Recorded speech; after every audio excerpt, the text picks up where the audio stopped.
Comme chaque année, c'est au siège des Nations Unies à New York que le rapport 2012 de l'OMS sur le paludisme a été présenté. L'organisation tire la sonnette d'alarme.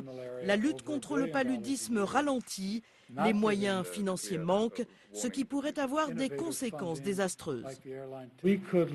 Nous pourrions perdre plus d'1 million d'enfants qui seraient sauvés si nous étions en mesure de rester sur la même ligne que ce que nous faisions ces dernières années. L'OMS pointe du doigt la baisse des contributions internationales. Il manquerait 3,6 milliards de dollars pour les 3 prochaines années, un déficit susceptible d'anéantir tous les progrès réalisés.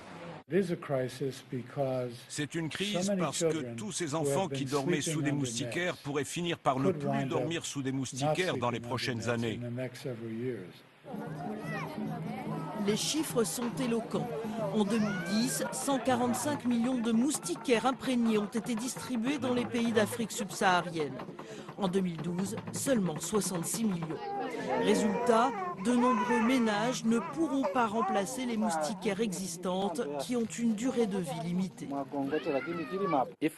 Si nous ne pouvons pas étendre d'une manière intensive la distribution de moustiquaires et atteindre notre objectif, soyez sûrs que dans les prochaines années, nous verrons une résurgence du paludisme, ce qui mettra à mal les progrès réalisés. Faute d'argent, ce sont aussi la distribution de traitements, les essais actuellement menés sur un médicament antipaludéen qui risque d'en pâtir. Ce serait dramatique selon l'OMS, qui estime que les efforts de ces dernières années ont permis de sauver plus d'1 million de personnes, notamment des enfants.